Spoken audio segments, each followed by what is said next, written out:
Good evening, good afternoon. Welcome to you all, and a special word of welcome to our honored guests of today, Senator George Mitchell and Ambassador Timothy Broas. My name is Tracy Metz. I'm the director of the John Adams Institute, and I'm very happy to be here on this day with someone who, for me, is probably the most towering political figure of my own youth, even as a child already in Los Angeles. The name Senator George Mitchell resonates with me now for many, many years, and so for me personally, it's really an honor to meet him in person and have him here to talk about his career, about politics, and about his new book, The Negotiator. On a tweet about this event, I called him George the Negotiator Mitchell, and I thought, I'm not sure. It sounds a little bit like the Terminator. A special word of thanks to the U.S. Embassy and to the law firm DLA Piper. Both the Washington office and the Amsterdam office have worked very hard to make this all come together in such an exemplary fashion. Senator Mitchell, as you may know, is a partner of DLA Piper and the chairman emeritus of the Global Board, and still extraordinarily active. I would also like to say a special word of thanks to the sponsors of the John Adams Institute, which make this all possible. The insurance firm Aegon, who has supported us from the very first moment when the Institute started almost 30 years ago, the Holland-America Friendship Foundation, and the U.S. Embassy. First, a practical word. On every other stool, you found index cards. And our idea is that we would like to ask you to write down questions that you have for the senator during his talk. If you have a card with a question on it, hold it up. Our volunteers are on the lookout for your questions, and we'll come pick them up. I'll make a selection of the questions while our moderator, George IJsvogel, starts his interview with the senator, and then we'll have a mix of questions from the cards and also from you in the audience. Please don't refrain from standing up and posing a question if you have one during the Q&A time. Our moderator today, as I mentioned, is George IJsvogel, former correspondent of the newspaper NRC Handelsblad and columnist on international affairs for the newspaper now, and very well respected in his field and also a close friend. The John Adams, as you may know, is a paragon of cultural entrepreneurship. We have no subsidy, and that is something that Dutch cultural institutions are just starting to learn how to do. That's part of the reason that we actively look for collaborations with our partners, and our partners today are, as I said today, DLA Piper, and also the Netherlands Atlantic Commission. And so I would like to give the floor now to Bram Boxhoorn, who is the director of the commission, for another welcome word for this afternoon. Bram.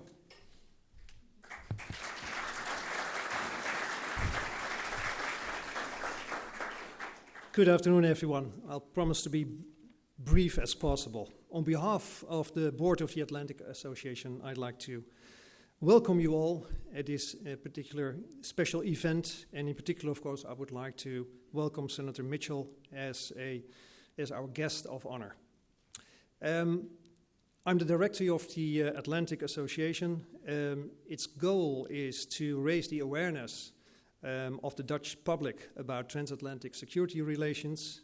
To this end, it organizes seminars, conferences, lectures for a number of specific target groups, such as journalists, young professionals, teachers of history, geography, and civics at secondary schools, and policymakers at relevant ministries.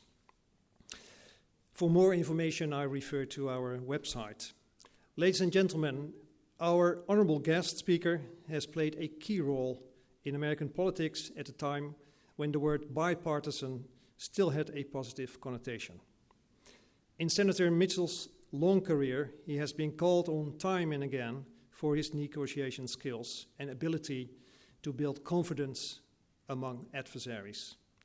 Given the many conflicts in the world today, one might argue that he is still much needed in current international affairs. If indeed the US is the indispensable nation as former Secretary of State Madeleine Albright has argued, then Senator Mitchell is living evidence of this proposition. Being a historian myself, I cannot but admire in particular the fact that Senator Mitchell has written more books than I ever will be able to produce myself. Enough. You are here to listen to our guest speaker. So let me give the floor to our moderator, Jurt IJsvogel, and please join me in a warm welcome for Senator Mitchell.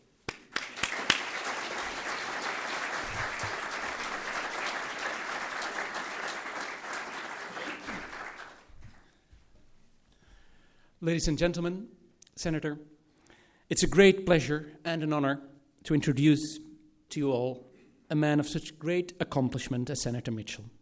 As a 16-year-old boy with a poor background, he was advised by his school principal not to go to the nationally respected college that he has set his eyes on, Bowdoin College in New Brunswick in the state of Maine.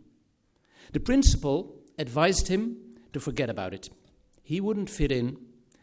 The boys were from a different background, he told him. Well, young George Mitchell, fortunately, wasn't so easily discouraged. And after a difficult weekend, and I quote from the book, gradually the anger dissipated, the self-pity lifted, the tears dried up, and I began to see that I had a chance to change my life. I would show them. And show them, ladies and gentlemen, he did. One of the luckiest days in my life was the day I first walked into the campus of Bowdoin College, he writes in this fascinating new book, The Negotiator, a memoir. College turned out to be the beginning of a career that brought him not only to the very center of power in Washington, D.C., as a senator and a majority leader, but also to the world stage, where as a special advisor to President Clinton for Northern Ireland, he played a key role in the talks that led to the truly historic Good Friday Agreement that ended decades of violent conflict. Often, you look at these kinds of bloody conflicts between religious communities that go on and on and on, and you ask yourself, will this ever stop? Or is it impossible to get rid of this kind of deep-seated hatred? But in Northern Ireland, it was done. And one of the reasons is that Senator Mitchell believed that it could be done. Now, you get a better introduction than my own if you read The Negotiator for yourself. I only wish all political memoirs were like that. It's not only about an interesting life and historic events, it's also deeply personal. It contains life lessons, as George Mitchell learned them. It's not just about successes, but also about doubts and failures. In one word, it's a very human book, and that makes it a joy to read. Before and after his political career, Senator Mitchell was also a lawyer. As mentioned, he's now still a partner and a chairman emeritus of law firm DLA Piper, one of the sponsors of this event. But that's not all. He was also a chairman of Disney. He was President Obama's special envoy for the Middle East peace, and he led a high-profile investigation on the use of performance-enhancing drugs in Major League Baseball. So, from Disney to politics, to baseball, to the Middle East, and of course to the great state of Maine, well, let's see if we can cover all these bases today. Senator Mitchell.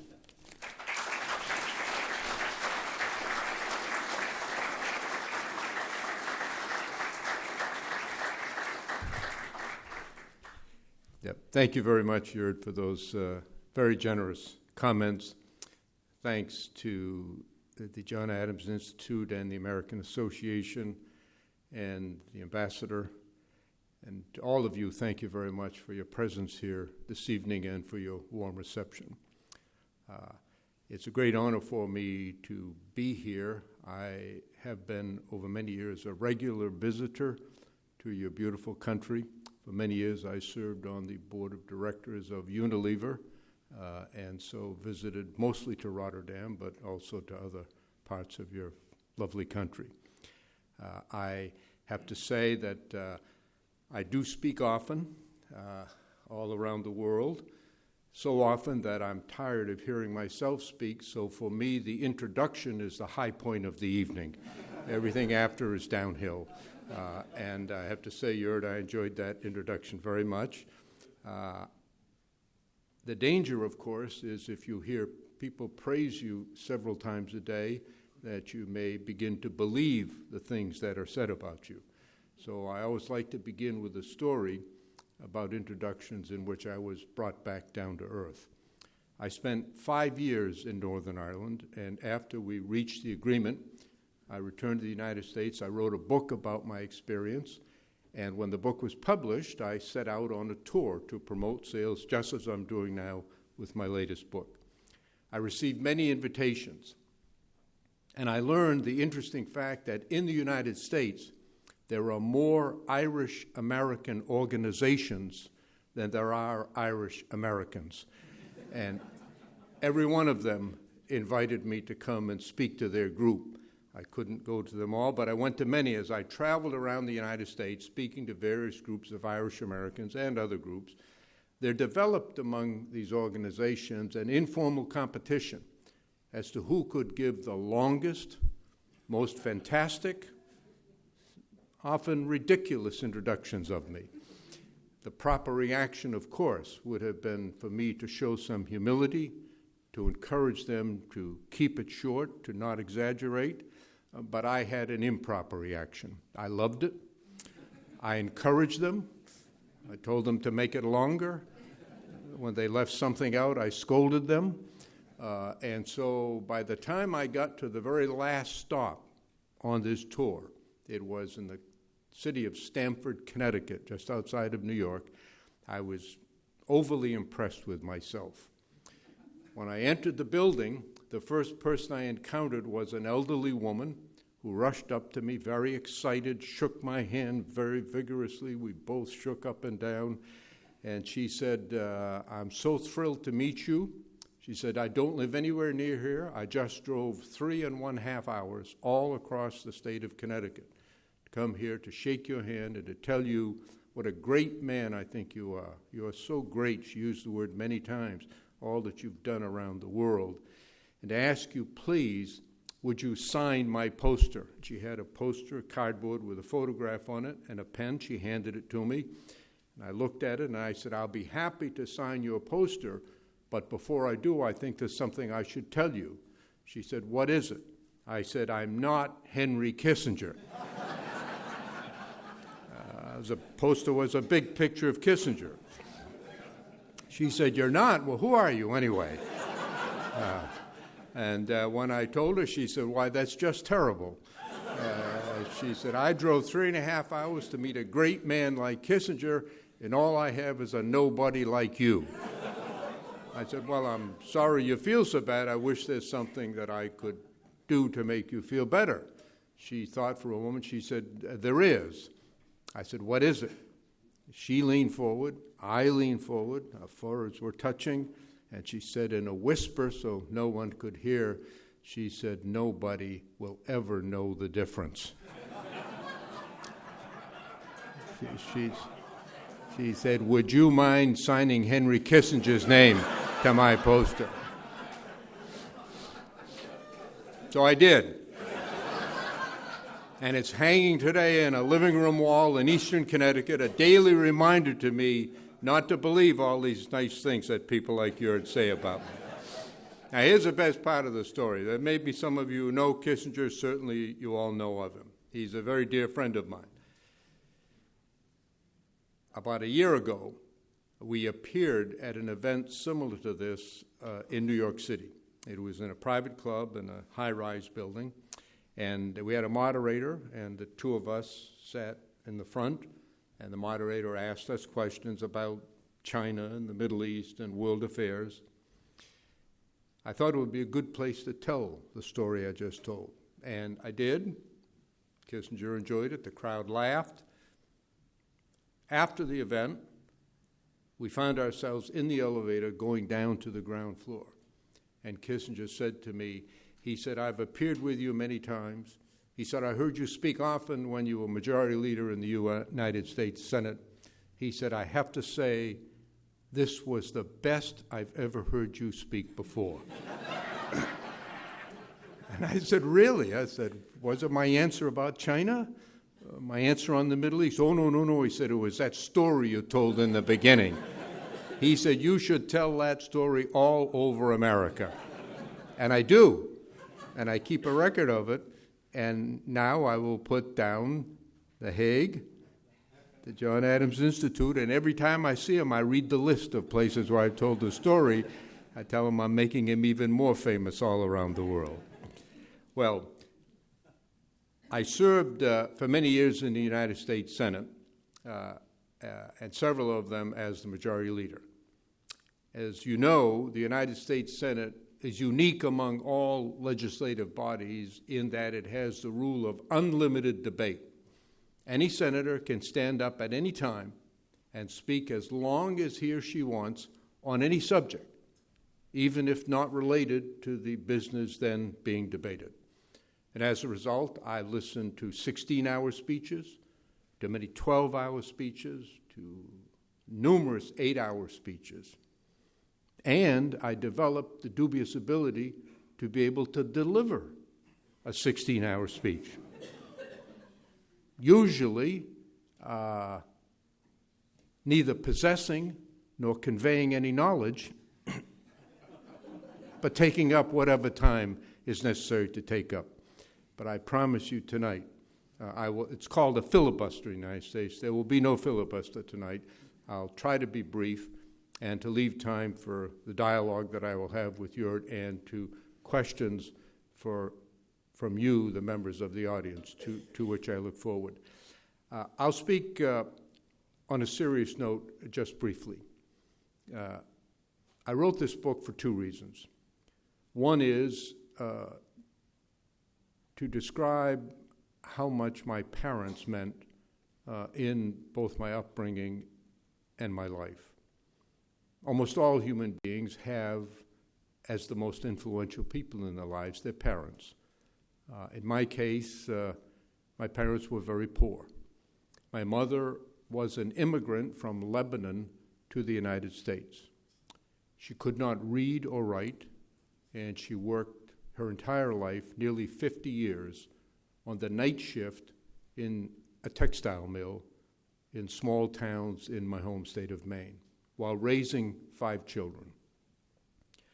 My father's parents emigrated from Ireland to the United States. My father was born in Boston, but he never knew his parents. His mother died. His father could not care for the children, so he was raised in an orphanage in Boston. He was adopted by an elderly couple who ended up living in Maine in the home right next door to where my mother's elder sister had emigrated, and that's how they met. My father had no education. He left school after the 4th grade, and he worked all of his life as a laborer and in his final years as a janitor at a local school. But although my parents had no money, my parents never owned a car, they had a dream.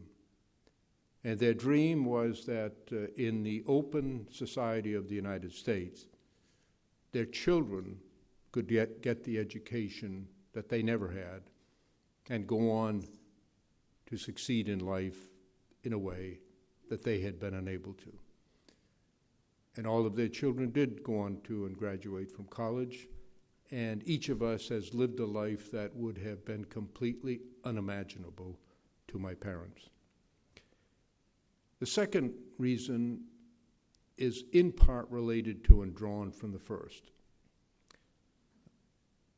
The United States, as the now dominant economic and military power in the world, faces great challenges. We all are aware of the turbulent events in the Middle East and other parts of the world, and I'll be glad to speak about them later in the question-answer period. But for now, I would limit myself to just 2 comments. I believe that each of our countries, and I speak now of the democratic nations of the world, face challenges that are without precedent. The first is the immense challenge of global climate change, which I feel will ultimately, if unchecked, create greater havoc and damage than any military conflict or conflicts could inflict on human societies everywhere. I'd written a separate book about that early in my life, so I did not address that subject in this book. But I do feel it's something that needs much more discussion and indeed much more action than presently is the case by our governments, that is, the democratic nations of the world and others. The second reason I wrote is what I believe to be the immense challenge facing, and I'll limit myself now to my own country, the United States. For my parents, and for many millions of people from all around the world, including now 4.5 million Americans of Dutch descent, America has meant throughout our nation's history freedom and opportunity. People who sought greater chance in life, a better place to bring up their children, a place where they could have employment and income and perhaps succeed. But I believe that at this time, entering the 21st century, a child in America brought up in the circumstances that I was brought up in the middle of the 20th century would in fact have less chance than I did. I think that the doors of opportunity in America are not as wide open as they once were. I believe they're closing to people like myself in the circumstances of today. I think it's for a variety of reasons, many of which are the dramatic increase in population in the world, the tremendous pressures on democratic societies in Europe and in the Western world of the increasing flow of migrants themselves seeking opportunity, fleeing from conflict and instability in their own societies. You face it here every day all over Europe. And in fact, that's going to become worse. It took 1,800 years following the birth of Christ for the world's population to reach 1 billion. The most recent billion, the seventh, was added in 13 years. Think about that. 1,800 years for the first billion, 13 years for the seventh billion. Now, the rate of increase is actually slowing down, but the overall numbers will continue to rise, and the most recent United Nations estimates are that by the year 2050 or 60, there will be close to 10 billion people on Earth. And the pressures will continue to grow. And as we see across a wide swath of the world, North Africa, the Middle East, and other parts of Asia, the populations are growing very rapidly because history tells us rather clearly that population growth is influenced by several factors, the most important of which is the status of women in a society. In those societies in which women are independent and empowered, population rates tend to stabilize. But as we know, in much of the world today, the status of women is not one of independence and empowerment, and those populations rise. Combined with very poor governance, widespread corruption, and an inability of governments to meet the basic needs of their people, along with some long-standing conflicts, religious, national identity, territorial, and other, there will be increasing turbulence, increasing population flows, now reaching levels not seen since the immediate end of the Second World War. Facing Europe, you have a severe crisis here in Europe. We continue to have serious problems dealing with the inflow of migration into the United States. It's a national issue that we don't seem to be able to resolve. And so I think that the pressures on the climate and the pressures on societies to create opportunity for their young people in societies which are, in many parts of the world, increasingly young, present the world with a different set of crises than occurred in the 20th century and before. I'll close with one hopeful note. It's commonly said in the United States by analysts and commentators that the world is falling apart and it's more dangerous now than ever before. I disagree with that strongly. The fact is that the world now is a much safer place than it was in the 20th century.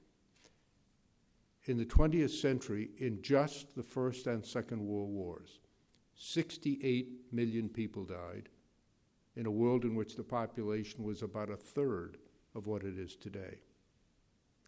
I don't think it's likely in the near future that we will have the type of conflict that could be called a third world war, because I think the military status of the United States makes it unlikely that there will be a direct challenge. But there will be continuing conflict, continuing volatility, continuing on a regional and local level. And if you combine those factors, pending climate change, the inability of governments in large parts of the world to meet satisfactorily the needs of their people, and continuing local and regional conflicts, we face a period of turbulence that I think has not been satisfactorily addressed by our political leaders in any of our societies, either individually or collectively. And I wanted to be able to convey that message as best I could, and I do so in these talks all around, has been the United States, now Europe. So I'll conclude with that because I want to leave time for yours questions and for yours. And I'll say again, thank you all very much for having me here. It's a wonderful honor for me to come back to your beautiful country and to visit with you here in this nice venue. And I look forward to a lively discussion. Thank you all very much.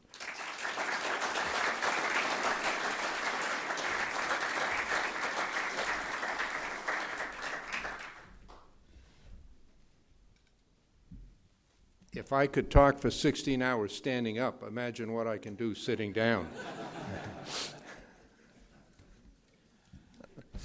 I was struck by what you said about the doors of opportunity not being as wide as they were when you were young. That's a harsh judgment on the current state of affairs in the United States. Yes. Should the current government, which is a democratic government of your own party, should the current president have done more to create more opportunities? Well, I think, of course, you said our government is democratic. As you know, the executive branch of our government is democratic, but our government consists of three branches of government, and two of them are controlled by Republicans, the Congress and the Supreme Court. I don't think it useful to assign blame based on political grounds, frankly. I think we all have a challenge, but I do believe that the greatest challenge facing the United States is not external. It is not ISIS or China or the Middle East or some. I believe it is internal. I travel all over the United States, and I think there is a hunger sweeping our country in two dimensions. One is the actual physical hunger that confronts an alarmingly high number of people in our society, and particularly large numbers of children. It's hidden from view because it exists mostly in rural areas and in minority communities in large urban areas. But it is a very real problem. Literally, nutrition, care, good health. We live in an age of remarkable scientific discovery. And one of the scientific discoveries that has occurred over the past several decades is that what happens in the earliest days, months, and years of a human being's life can have a dramatic effect on that human being's capacity for development throughout his or her entire life. And I think that's not being fully met in the United States. The second is a hunger for meaning in life, a desire to be a participating and contributing member of society, to have employment, to have self-esteem, to be able to feel and be felt as a productive member of a successful community or society. I think that's been denied to many people. We are seeing in our country a significant, some call it a collapse or decline, in the middle class, what I call middle class, working class jobs. The scientific and technological revolution through which the world is passing will, in my judgment, be seen by future historians as significant as was the Industrial Revolution. That has transformed life, of course, in all of our societies in the Western world. But we haven't figured out a way to replace the men and women, and particularly the adult men, displaced by this technical revolution. And I'll give you just one example. I worked my way through college and law school. And one of the jobs I held one summer while in college was at a paper mill, a mill that produced paper. Maine is the most heavily forested state in the United States. 92% of the land area in Maine is forest. And that means many paper mills exist there. And the area that I covered, there were about 120 men worked. Many years later, I became the majority of the United States Senate. And the company abandoned this old mill and built one about 20 miles away on the same river. And they asked me to come and cut the ribbon and give the inaugural speech. Now, the example isn't perfect because the mills weren't constructed in identical fashion, but roughly the same amount of work that had been done by 120 men while I was in college was now being done by 4 men. And the mill was producing more paper. Productivity had increased so much that 4 men were producing more paper than 120 men had produced 30 or 40 years earlier. And we haven't figured out how to replace those jobs at that level of both income and status. It was through most of American history, a man could get married, have 2 or 3 children, and raise them all just on his income. And that's almost impossible now for the overwhelming majority of Americans. And if you lose your self-esteem, you lose what means most in life. And so I think people everywhere, not just in our country, but people everywhere need to feel and be contributing, productive members of society, to have the self-esteem that comes with successful life. And there is a hunger for that that is not being met. And do you think that presidential elections can address this issue and the result of the elections may really make a difference in these problems? I'm sorry to say that I think our election system has been and is increasingly being corrupted by the amount of money in politics, which is having a highly negative effect on our political life. The recent a couple of years ago, decision in a case called Citizens United has had the extraordinary effect of permitting a huge increase in the amounts of money going into politics and correspondingly a huge decrease in the amount of transparency about who is contributing the money. So we have the worst of both worlds. We have far greater sums of money coming in. One family pledged to spend $890 million in the coming election campaign. And much of it is done through intricate corporate and ingenious lawyers and accountants figure out ways so that it is not apparent, it is not known publicly who it is that's contributing these sums to who. It's a very dangerous thing. When I travel around America, I ask of every audience the following question. Who here believes that in America the elected officials are more responsive to their constituents than they are to their donors? In all of that time, 5 years, dozens of audiences, thousands of people in the aggregate, one person raised her hand. It was a year ago. It was in Washington, D.C. And after the event, I went up and spoke to the woman. I said, I don't want to embarrass you in front of others. I'll ask you privately. You're the only woman in America who's ever raised your hand, so can you tell me why? She said, it's very simple. My husband is a member of Congress. Now, there is not in our country what people think of as corruption. Mr. Senator Urid, if you vote my way, I'll give you a bag full of cash. That exists a lot in other parts of that. Very little of that in our country. We don't have that kind of corruption. But what the corruption is that the trust and confidence of the people in their elected representatives has been severed. They don't believe that they're representing them or doing what's best for the country. And a democracy cannot function effectively, and certainly not one as large and diverse as the United States can function effectively when the public holds that type of belief. And I think that's what has to change. I think we have to figure out ways to get more restraints on campaign financing.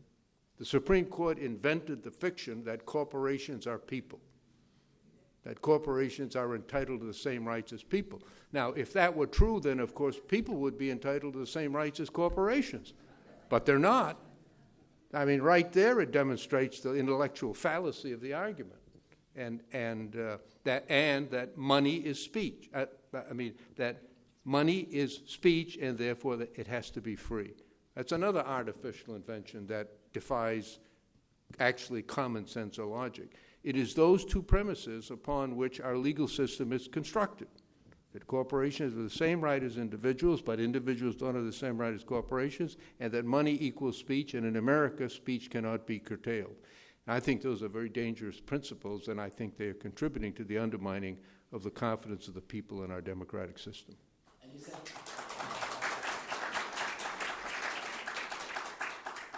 generally recognized within your party?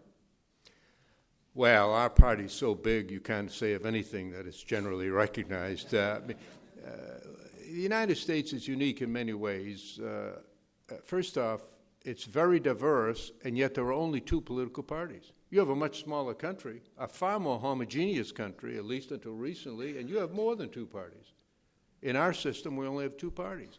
So inevitably, what is one party in the United States would be 8 parties in Holland or Germany or Britain or France. So we have a collection of coalitions.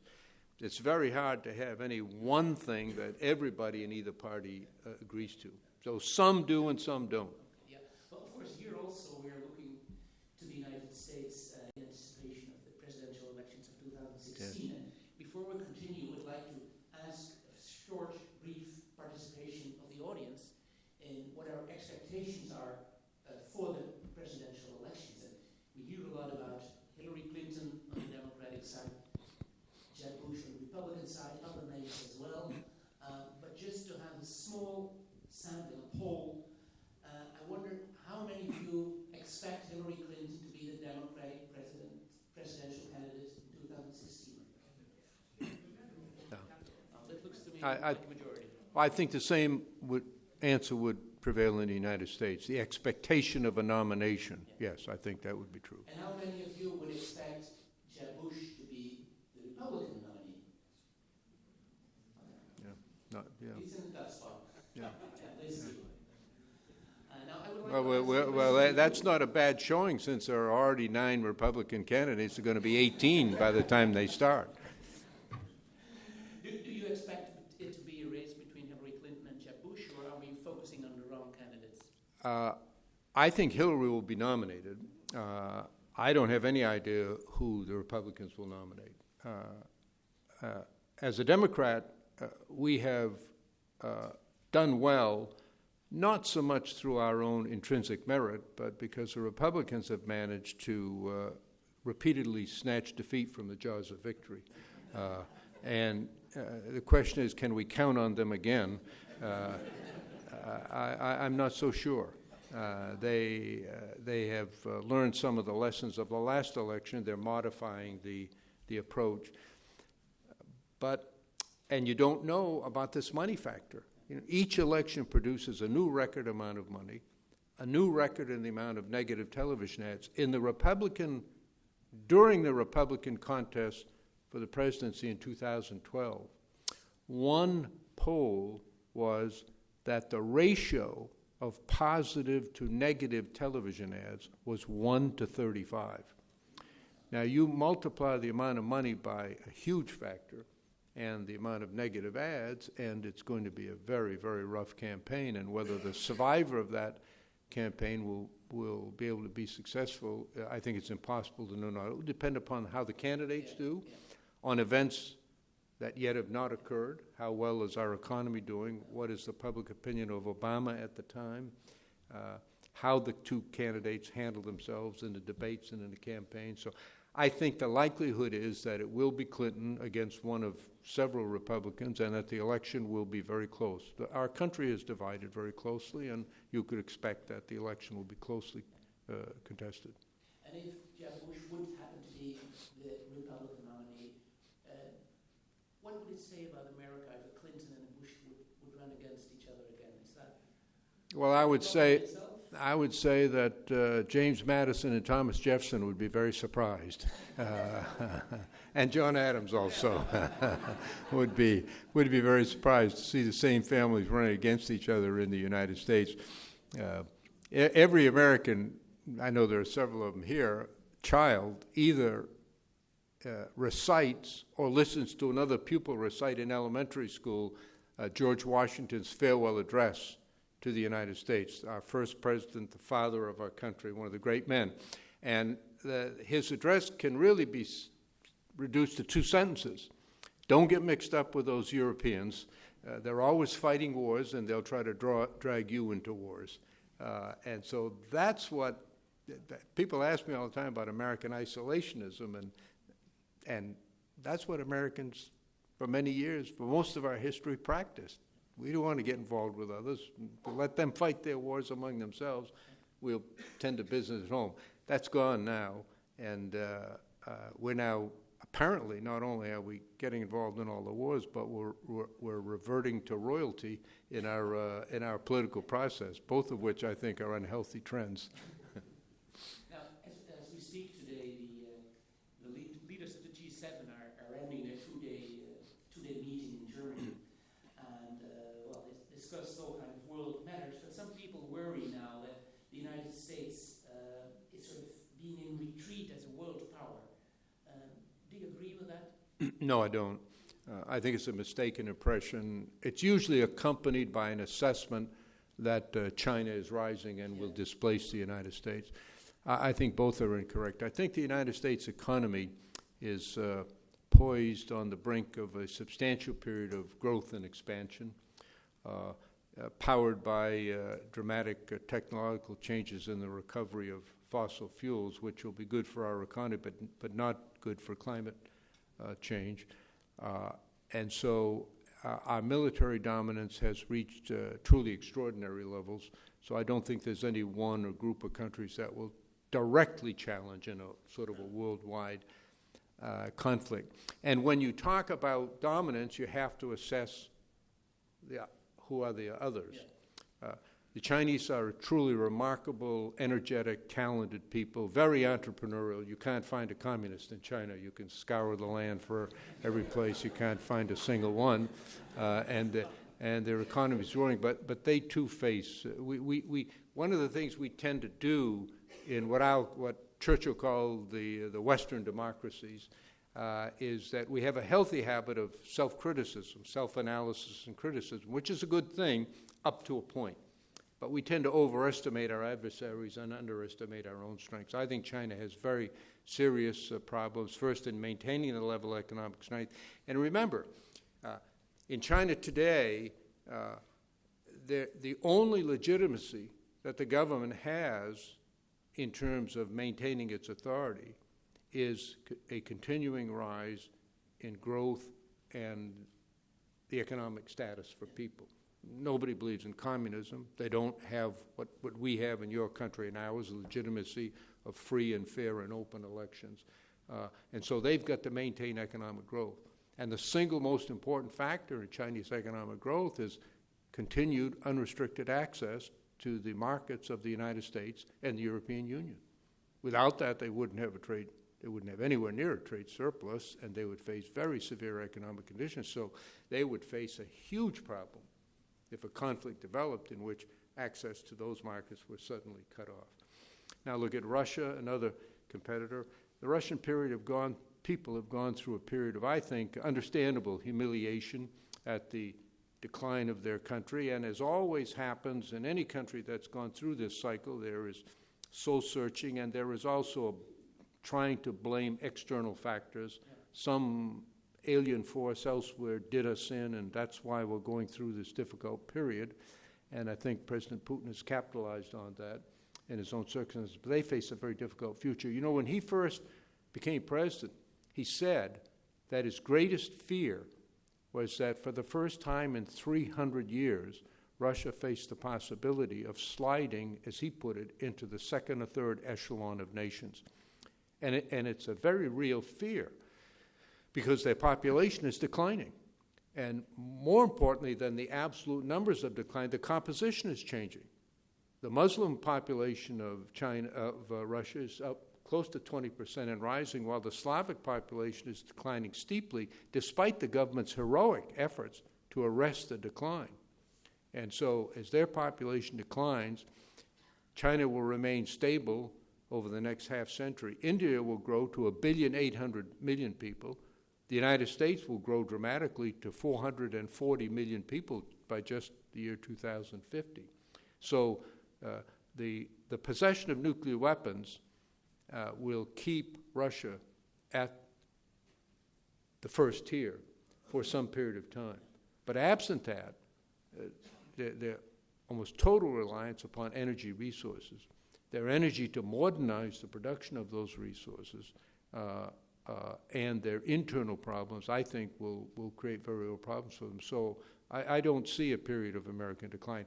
What I do hope we see is a period of American sensibility and common sense in dealing with the challenges around the world, so that we get over the idea that every problem in the world is an American problem requiring an American solution, and that the first resort to a problem is to drop bombs somewhere. When I travel in Asia, I tell this story. A man wakes up in Pakistan. He goes to take a shower in the morning. He turns the faucet. There's no hot water. He says, Obama, the CIA, again. But the United States is not responsible for hot water in Karachi. And we shouldn't send an army of plumbers over there to try to fix it. We have to lead. We have to be supportive and helpful to those who share our values, to democratic values and institutions around the world. But we cannot control events everywhere. We shouldn't try to do so. And when we do so, out of self-interest, we ought to resort to military force only as a last resort. Feel free to applaud. I want to ask a follow-up question about Russia. As you know, for the Netherlands, Russia has been an important trading partner for a long time. And so from this perspective, from The Hague, from the Netherlands, we've seen with considerable worry the way that Russia is going under President Putin. And then last year, the MH17 was shot down over Ukraine. Yeah. And we're still waiting for the final report on what actually happened. But given the strengths of Russia and the smaller strengths of the Netherlands, do you think there is any chance that the perpetrators of this crime will be brought to justice? I hope I'm wrong, but I think it's probably not likely given what actually happened. Now, I'm speculating to some extent, of course. You say a final report will be due, but I think the most solid basis of speculation is that they were separatists in that part, using material and weapons provided by Russia. Whether it was intentional or unintentional firing at what they thought was a Ukraine aircraft, I don't know that. But and I would say if that is the case, I think it would be very difficult, given the current status of legal affairs then, although I believe it should occur, and I hope it does occur, and I hope my negative expectation proves to be wrong. Yeah. One of our questions is actually about the Ukraine, so perhaps this is a good moment to give you a selection, and I will give the Senator all the cards with the questions so that he will know, even if we don't have time for those questions, the thoughts that occurred to us in response. The question is, how can the European Union play a stronger part in solving the crisis in Ukraine? Can we see Russian aggression in Eastern Europe in the same historical context as the Cold War? Yeah. It's obviously a very difficult situation because for Russia Ukraine is a part of their history and for many still a part of their country. And I think I think the Russians are correct that it is unlikely when Khrushchev organized the legal circumstances creating independent Ukraine that he or anyone around him foresaw the separation. There is much criticism of NATO and the United States for extending itself eastward. The problem with that argument, of course, is that the extension did not originate with the U.S. and European Union. It originated with the people who lived there. They had lived within the Soviet Empire, and they did not have a good experience, and they wanted what the European Union has offered. That is, democratic institutions, democratic choice, and hopefully a better way of life. I think we could have handled it better in recognizing the humiliation through which the Russian people and the Russian government have gone, given their proud history. But in the end, there is no justification for what has occurred. And my hope is that while Putin will continue to attempt to exert influence on what he calls the near abroad, that it'll be limited to that area. That is to say, it is very unlikely that any current or future Russian leader is going to try to recreate the Soviet Empire, the Balkans, Poland, and countries of that type. And that the other factor is the ability of the Ukrainians to govern themselves effectively through democratic institutions and free of corruption. That's a huge factor, and it contributed greatly to the difficult circumstance in which they found themselves. Thank you.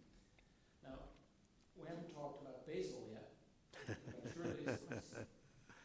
Do you think the suspension of Alex Rodriguez was justified, even though he was never guilty of steroid use or test positive? And should the Major League Baseball players like Barry Bonds be allowed into the Hall of Fame? And why didn't you run for president?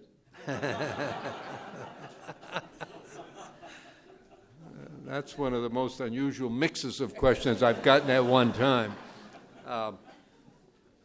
In my investigation and report on Major League Baseball, the public attention by the media was given to the names of prominent players that I identified. But the most important part of my recommendations were contained in the section of my report which urged baseball to make changes in their dealing with the sub-issue. And let me describe that and describe some context. There has been cheating in athletic endeavors since the dawn of civilization. There's nothing new about people trying to gain an unfair advantage in sporting events, indeed in other parts of life. Every society has a law against murder. Nobody expects murder to stop. We know it's a part of human nature, a tragic and sad part, so we construct laws to prevent it where we can, to punish it where it does occur, to deter it in the future. You must think of drugs in sports in the same way. It is not going to end. The financial incentives are too great now for people to not try to gain an advantage. So it has to be, therefore, you have to have laws and rules to deter it, identify those who do it, and then punish them appropriately. That was a recommendation I made in baseball, and the principal recommendation was that the use of illegal drugs in sports cannot be determined solely on the basis of drug testing. Major League Baseball, before my report, did not investigate allegations of drug use unless they arose from a positive test in a testing regime. And that's like saying you're only going to investigate certain types of murders. And so I recommended that they actually investigate cases that arise from other than drug testing, because there's one thing that's been demonstrated in recent years in track and field, in bicycling, and in baseball is that athletes earning tens of millions of dollars can find chemical ways to use drugs and avoid detection in testing, usually by taking other drugs that are masking agents that prevent the original stimulant from showing up in the testing. So my answer is, while it may be true, it is true that he never tested positive, he has since admitted that he used him. And everybody knows about Lance Armstrong, who never tested positive once, but who is now admitted to using drugs extensively over a very long period of time. Marion Jones, the famous, it's all over sports. You've got to have strong drug testing, but you cannot have only drug testing. And you have to have constant vigilance and constant effort because, look, let's face it, if you're a young man growing up in a poor circumstance with little education and no life prospects, you have a chance to become a Major League Baseball player where the average income is now $5 million a year, the average income. The economics are skewed entirely toward risk-taking, and that's the way it has to be seen. And then there was this question about your decision not to run for president. Every now and then I don't answer questions I get. I was urged to do it in 1991 and 1992. I did think seriously about it. But I had just become Senate Majority Leader. And I concluded that I could not perform that job effectively and run for another office at the same time. And in fact, I turned out to be right because about 5 years later, Bob Dole, my colleague in the Senate, tried to do that, and he had to leave because he couldn't. The jobs are too demanding. If you really want an aggravating job, apply for Senate Majority Leader. It's a very, very difficult position. The American Constitution mentions the Speaker of the House of Representatives. It, of course, mentions the President of the United States. But nowhere does there appear a word about the Senate Majority Leader. It is not based on any law or statute or constitution. It's a practice that developed when, after a half-century, the Senate was unable to function because it had no leader. So they elected a leader, and it's still unable to function.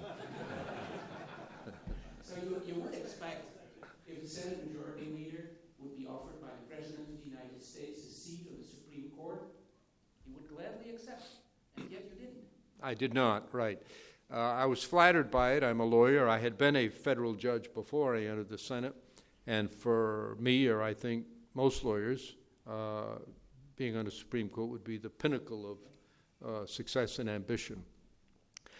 But we were deeply involved in an effort to reform the American healthcare system. And I, a Democrat, was working very closely with a Republican senator, a close friend of mine, John Chafee of Rhode Island, now deceased. And we thought we had a chance to come up with a compromise that would dramatically improve our healthcare system by reducing the large number of Americans who lack health insurance and therefore who lack access to good care. And so I told President Clinton that while I was flattered, I was managing the bill in the Senate, and if I left, our chances really wouldn't be very good, whereas he could find plenty of well-qualified lawyers, and he did found a Justice, Stephen Breyer, who turned out to be a very good judge. So while it was a very difficult decision, and while the grounds on which I turned it down didn't turn out as I expected, you make the best decisions you can in life based on the best information you have, and then you live with the consequences. And about healthcare, do you think that Obamacare brought the improvement that you were looking for in the 90s? It was a major step forward, although there remains much to be improved in the American healthcare system. As you know, it is being resisted every step of the way, and a big case is coming up in the Supreme Court very shortly. Will be decided probably within a week on what, I won't get into the details because it's highly technical, on whether the system will continue. I do think it didn't go far enough in certain important areas, but it is a major improvement on the past. As you know, in our system, we have what we call a Republican form of government, in that the federal government has limited powers and the states have very large powers. And many of the states are resisting implementation of the law, meaning that in my own state of Maine, the governor refuses to participate in the Medicaid program, which provides health insurance for poor people. I think over time that will change, and I think coverage will be extended to more and more. But it is scandalous. It is scandalous in our country what happens. Now, this was 20 years ago, but when I was Senate Majority Leader and we were involved in the battle over health care, I toured the country and I visited healthcare institutions everywhere. I went to the Tampa General Hospital in Tampa, Florida, a large, vibrant community. And as I was getting a tour through the hospital, I was taken by a woman doctor, a pediatrician, for a tour of the pediatric ward. And along one wall, there were a line of incubators. And my tour guide said, "We would like you to come over and see our $1 million babies." There were a row of incubators of infants, each of which had been born prematurely, very low birth weight. But because of the miracles of modern science, they were able to be kept alive and were flourishing. And the cost of their care, each of them had exceeded by then $1 million. Knowing I was coming, the Senate Majority Leader, the hospital had brought the mothers. Each of the mothers was young, many of them unmarried, most of them minority young women. And the one thing they had in common was not one of them had seen a doctor between the moment of conception and the moment of birth. Now, I have 2 daughters. It is unthinkable to me that if one of my daughters became pregnant, she would not see a doctor until the child was delivered, and I'll bet it would be unthinkable to every person in this audience, man and woman. And yet that is the reality of life for many of those of us who are Americans, our fellow Americans. And that just isn't right, and that can't continue. Because each of those children, depending upon what happens in the earliest moments of life, will either be productive members of society or they'll be a drain on society. And not only will they lack personal opportunity and success in life, but the society will in effect be supporting them. So to me, when I went through that, I thought, this is impossible. I come from a poor background. My parents had no money. My parents didn't own a car. But it would be unthinkable that if my sister became pregnant, she could not see a doctor. And so I think that has to change. Thank you. Well, now there is a question about the Middle East. We haven't talked about that yet. The U.S., this is a question by Warren Walker. The U.S. seems to be abandoning the Israel-Palestine peace process.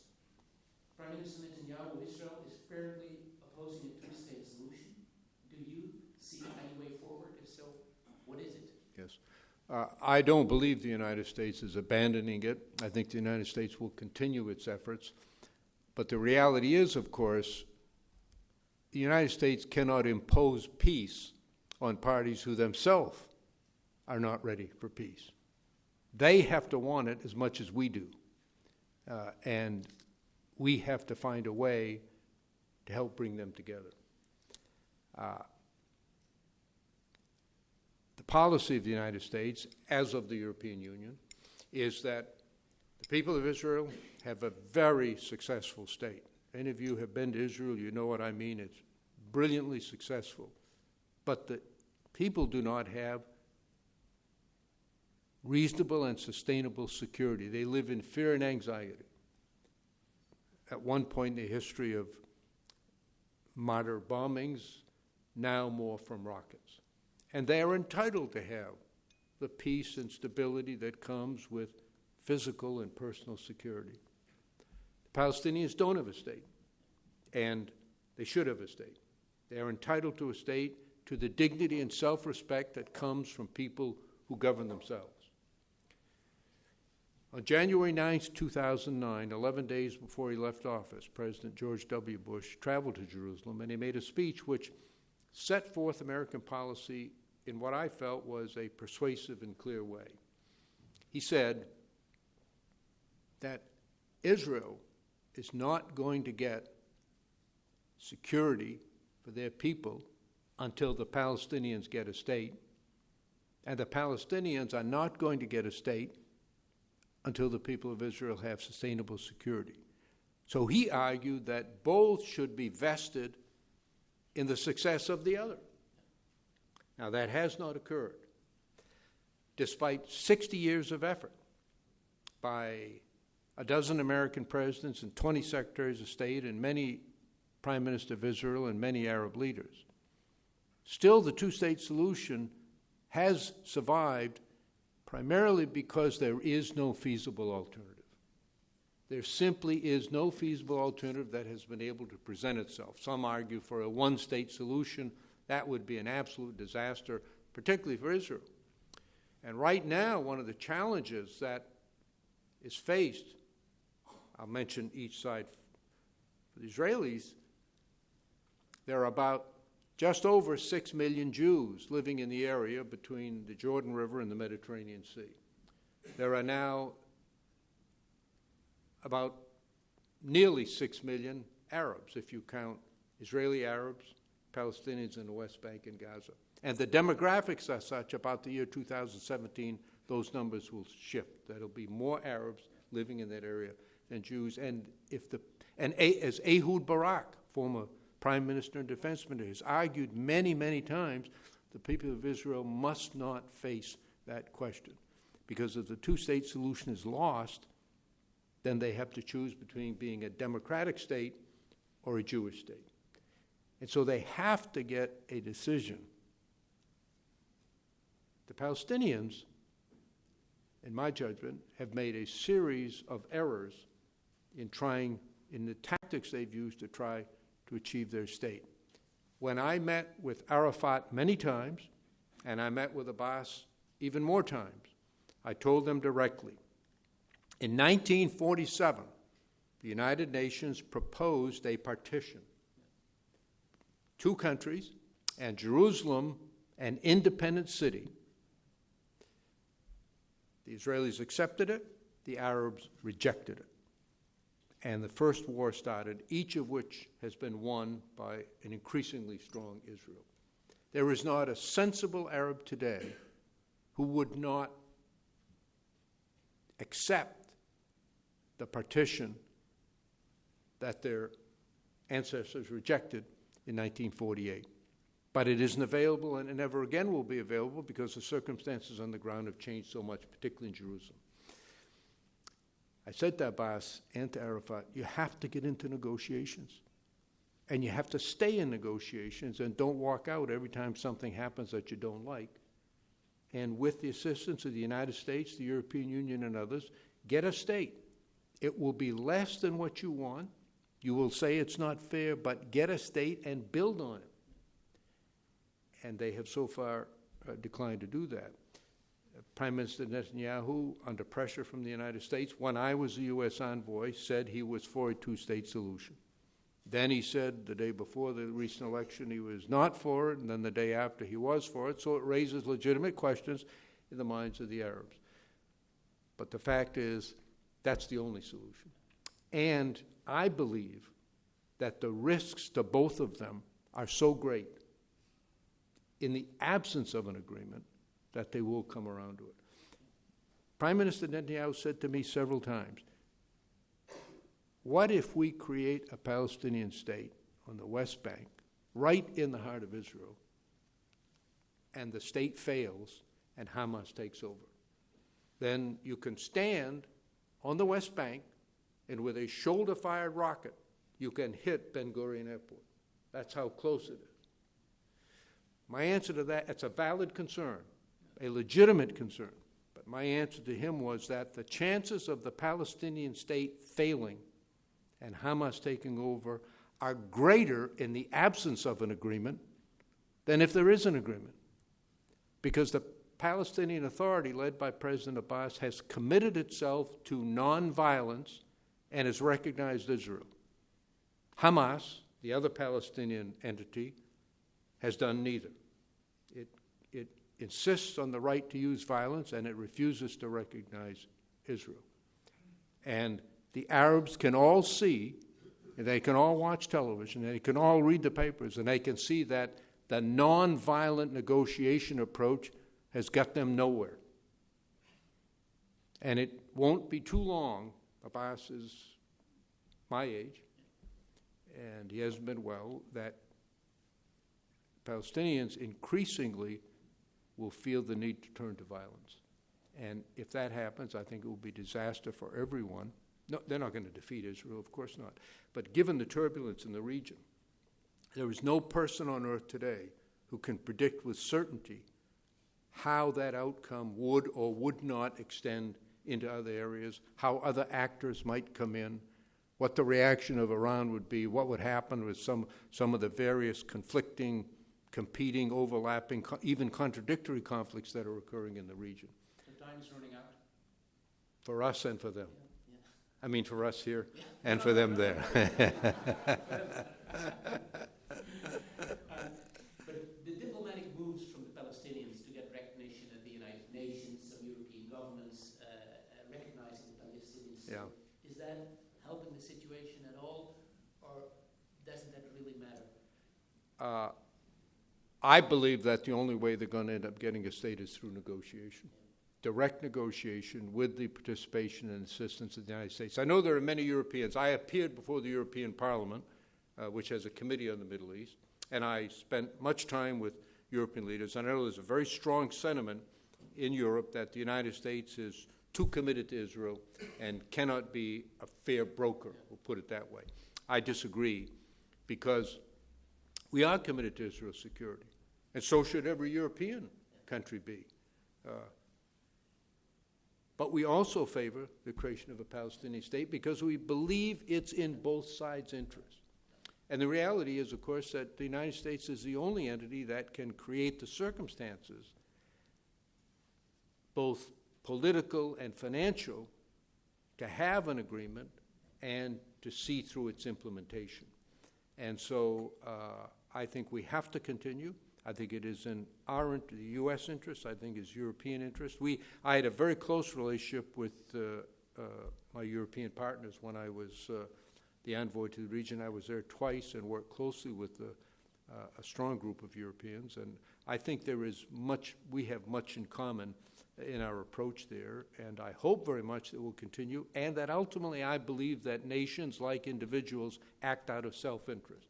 And their self-interest on both sides lies in getting an agreement. Look at the extraordinary efforts that Israel is making now to maintain its treaties with Egypt and Jordan. It reflects that they understand their national interest and their national security interest lies in agreements with their neighbors, not in conflict with their neighbors. And if you look at the overall statistics, I recited earlier some population figures. If you break it down regionally, there are now about 6.25 million Jews living in the region. There are 400 million Arabs. By 2050, there'll be 8 million Jews, and there'll be nearly 700 million Arabs, and 3.5 billion Muslims. Right now, Muslims comprise 1 out of every 5 persons on earth, 1.5 billion of 7.5 billion. When the population of the world reaches 10 billion, about 2060, 1 in 3 persons on earth will be Muslim. That's about 3.5 billion, which, to put in perspective, was the total population of the world as recently as 1970. So what I argued to Netanyahu was make a deal now while you're strong. Get a deal with all the neighbors.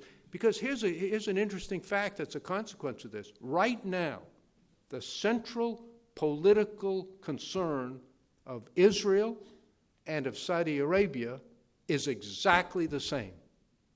Both of them, their highest priority is that Iran not get a nuclear weapon. And 2 countries living nearby that have an identical foreign policy interest do not cooperate in any way in working that interest. Now, isn't that an interesting example? The reason is that the Palestinian issue is like a barrier between them. So it is not fantasy to argue that if Israel can make peace with the Palestinians, can establish more normal relations particularly with the Gulf Arabs, that they can find areas of common interest, because there's a huge area of common interest right now that exists. It's a negative common interest. Once they meet that, they can then find affirmative common interests that would be of great benefit to both of them. Now, there's another question about the American political system, but the question is coming from Canada. Lauren Seligman, Edmonton, Alberta, Canada. Is it possible to dismantle the overwhelming partisanship that afflicts politics these days in both the U.S. and Canada? No. Well, I'll say hello to the Canadian because my wife is a Canadian, and so I've come to love all Canadians. I want you to know that from the outset. On the day that I was elected Senate Majority Leader, the first person I telephoned was Bob Dole, who was then the Republican leader in the Senate. And I went to see him. I said that he had been there many years. I'd only been there a few years, so he knew more in his little finger than I would ever know about the Senate. But I said, I know enough to realize that our jobs are impossible if we don't have some degree of trust between us. And so I suggested to him the most basic principles of fairness and courtesy and decent dealing, and he was delighted. We shook hands, and to this moment, not once ever did a harsh word pass between Bob Dole and me, in public or in private. We disagreed every day on the Senate floor on almost every bill. We negotiated hundreds of agreements over thousands of hours, but we didn't make it personal. We kept it on the issues. That has unfortunately not been the case recently for a variety of reasons, a big one of which is the amount of money that's worked its way into our political system. Because what has happened is very large sums of money almost always come with a condition or a price tag. And it is allegiance to a specific issue, which means that there can be no compromise on that issue. And if you have not one, not two, but 10, 12, 15 such issues, 15 such groups, where nobody feels that they can compromise in any way, you can't govern a country as big and diverse as the United States and get 100% of your way all the time. You have to compromise. It just is inevitable in such a circumstance. And so you see this separation. I think that two factors are money and redistricting. I don't know how many of you are aware of this. I don't want to get too detailed. But in the United States, under the Constitution, we conduct a census every 10 years. And after the census is taken, then the lines, congressional district lines for the 435 members are redrawn to make sure that the population is approximately equal in all 435. And the lines used to be drawn on county lines or municipal lines. Now they get drawn down to one house because of technology. And I went to a lecture a month ago, and a woman put up on the map some congressional districts, and Mr. Rorschach could not have invented anything. I guess it was Mr. Rorschach, maybe Mrs. Rorschach, invented the Rorschach test. It was all over the place, no logic except to ensure one party or the other controlled the seat. So if we can get nonpartisan redistricting, which 16 states are attempting to do, led by Iowa and California, although the Supreme Court, again, is going to rule on that, which could be another disaster, and exercise some restraint on the amount of money coming in, increase the disclosure on who contributes, then maybe we could get back to some. But I have no prescription for Canada. Now, a personal question, how do you guard yourself against the temptation of cynicism? And we are currently in a country that has one of the best records for human rights, treaty ratification, but the United States has one of the worst records of ratification of any industrialized democracy. How do we finally get the U.S. to act and ratify human rights treaties? Well, I don't personally equate refusal to ratify the Human Rights Treaty with the worst record on human rights. I think we should ratify it, but the Republicans control the Congress, and they won't ratify that and many other treaties or agreements because they have a fear of the loss of sovereignty by international agreements. But I don't agree that we have, because we won't ratify the treaty, that automatically means we have one of the worst records on human rights. We have our problems. They are very severe in many respects. As we all know, race has been one of the most difficult and divisive issues in all of American history. African Americans are the only group of Americans who came to the United States involuntarily, against their own will, and who were prevented, legally and physically prevented from gaining education opportunity. And it's been a tremendously difficult and divisive issue. And I have to say, as a Democrat, Democrats were on the wrong side of the issue for the first 150 years of our country's existence. And so we are in no position to preach to anybody else about what to do, but we have to recognize it as a severe problem that we have to deal with. We have much to do to improve, although I repeat, I don't agree with the assessment in the question. I do think one of the healthy things about the United States, as in most democracies, is that we have a tradition of self-examination, self-questioning, holding things up to open public debate, and doing our best to right our mistakes in the past. And this is one area where we can, and I believe we will do better.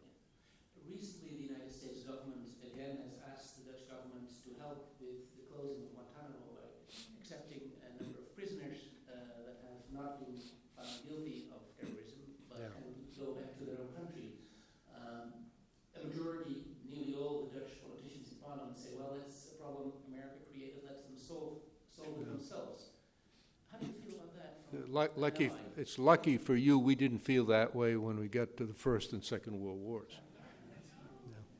Did you talk to Dutch politicians about this recently?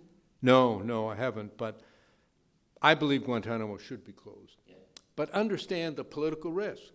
If you're in elected office now, if you let 100 people out and one of them plants a bomb that kills 100 people, you'll be blamed. If you don't let them out, well, people may complain about it, but nothing will happen.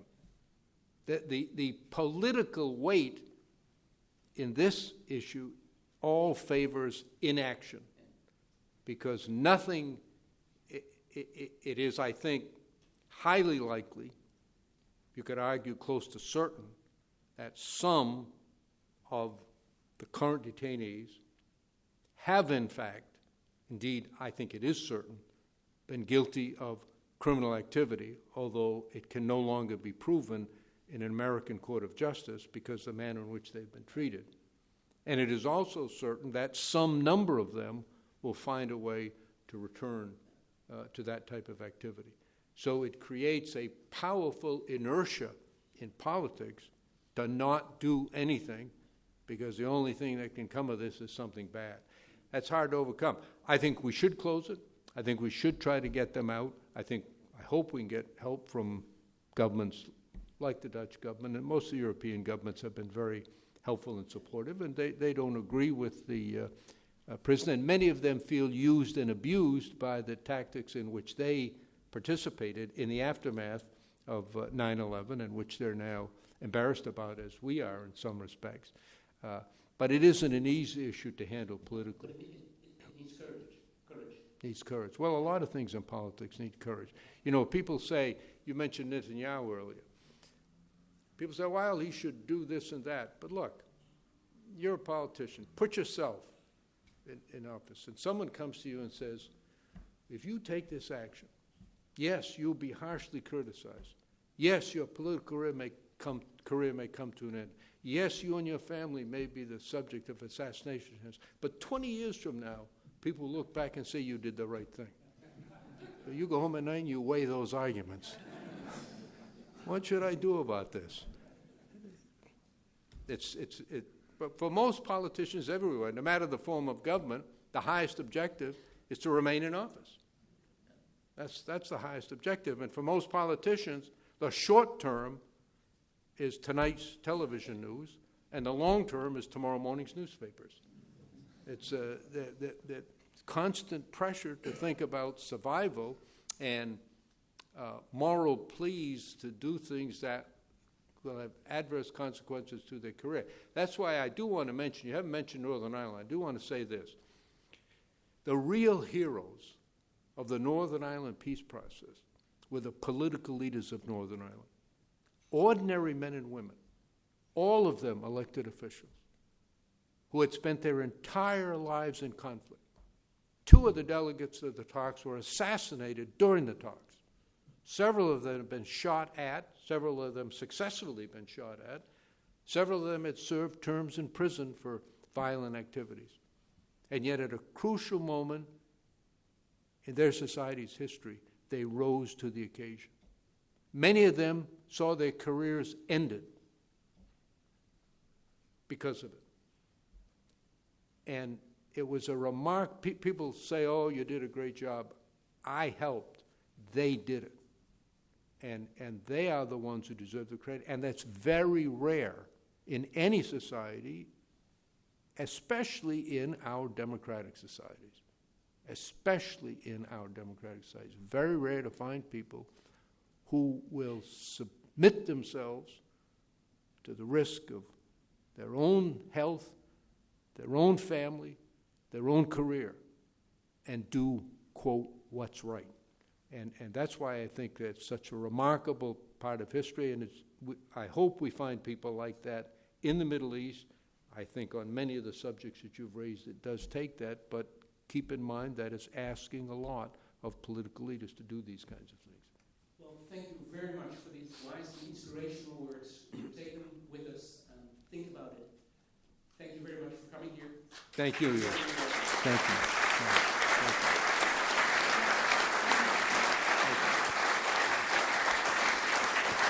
Thank you.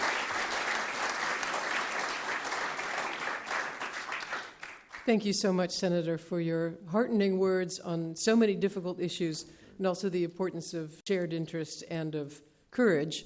And for me, as a newspaper girl for 30 years, it's also very heartening to hear newspaper journalism described as the long term. Who would have thought? Of course, Senator Mitchell's book is for sale here at the back. Sorry to say that due to time constraints, there won't be an opportunity to have it signed.